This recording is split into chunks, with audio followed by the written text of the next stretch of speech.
Bung Karno galau.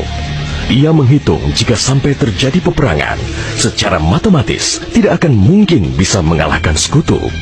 Persenjataan mereka jauh lebih lengkap dan keahlian militernya lebih memadai. Atas saran Jenderal Besar Sudirman, Bung Karno diminta mengirim utusan khusus kepada Roisul Akbar Nahdlatul Ulama, Hadratus Syekh Kiai Haji Hashim Asy'ari di Pondok Pesantren Tebu Ireng, Jombang. Tujuannya meminta fatwa Kiai Hashim tentang hukumnya berjihad membela negara yang notabene bukan negara Islam seperti Indonesia. Kiai Hashim lantas memanggil Kiai Haji Wahab Hasbuloh dari Tambak Beras, Jombang. Kiai Wahab diminta mengumpulkan ketua-ketua NU se-Jawa dan Madura untuk membahas persoalan ini. Bukan hanya itu, Kiai Hashim juga meminta kiai-kiai utama NU melakukan sholat istikharah, salah satunya Kiai Abbas dari Buntet, Cirebon, Jawa Barat. 21 Oktober 1945, seluruh delegasi NU se-Jawa dan Madura telah berkumpul di kantor pusat Ansor di Jalan Bubutan, Surabaya. Kiai Hashim memimpin langsung pertemuan tersebut dan kemudian dilanjutkan oleh Kiai Wahab. Setelah melalui diskusi yang cukup panjang dan mendengarkan hasil istikharah para kiai utama NU, esok siangnya, tanggal 22 Oktober 1945, pertemuan menghasilkan 3 rumusan penting yang kemudian dikenal dengan istilah Resolusi Jihad NU. Pertama, setiap muslim, tua, muda, dan miskin sekalipun, wajib memerangi orang kafir yang merintangi kemerdekaan Indonesia. Kedua, pejuang yang mati dalam membela kemerdekaan Indonesia layak dianggap syuhada.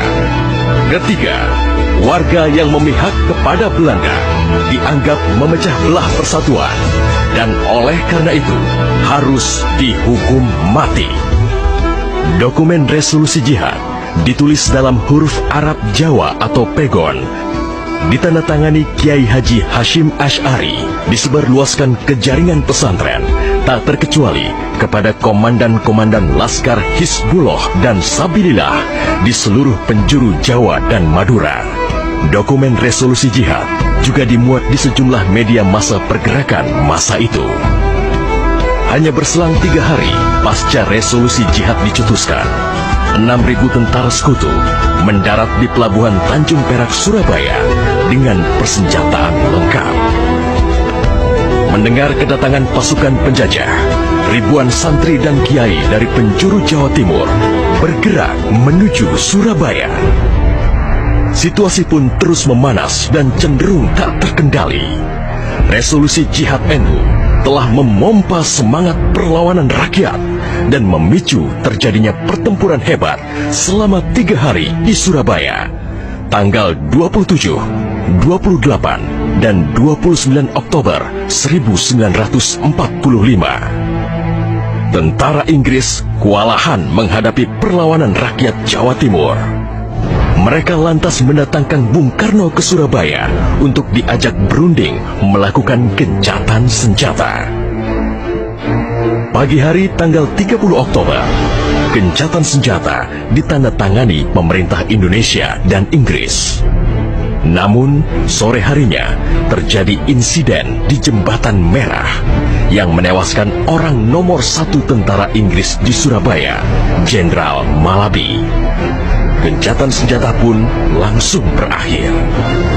Pengganti Malabi, Jenderal Robert Munser, mengultimatum Laskar Pejuang dan tentara Indonesia agar menyerahkan senjata kepada Inggris paling lambat 10 November 1945. Jika tidak, Inggris mengancam akan membumi hanguskan Surabaya. Mendengar ancaman itu, para komandan Laskar Hizbullah, Sabilillah, Mujahidin, TKR, dan para santri marah besar. Seorang pemuda bernama Sutomo atau yang dikenal dengan Bung Tomo sowan kepada Kiai Hashim. Ia meminta izin kepada Kiai Hashim untuk menyiarkan dan menyebarluaskan resolusi jihad melalui radio. Bismillahirrahmanirrahim. Merdeka! Saudara-saudara penduduk kota Surabaya, kita semuanya telah mengetahui bahwa hari ini tentara Inggris telah menyebarkan pamflet-pamflet yang memberikan suatu ancaman kepada kita semua. Kita diwajibkan untuk dalam waktu yang mereka tentukan menyerahkan senjata-senjata yang telah kita rebut dari tangannya tentara Jepang. Tetapi inilah jawaban kita. Selama banteng-banteng Indonesia masih mempunyai darah merah yang dapat membuat setarik kain putih, merah dan putih, maka selama itu tidak akan kita mau menyerah kepada siapapun juga. Allahu Akbar, Allahu Akbar, Allahu Akbar. Merdeka! Pertempuran 10 November membuat malu tentara Inggris. Target mereka menguasai Surabaya dalam waktu 3 hari tak terbukti.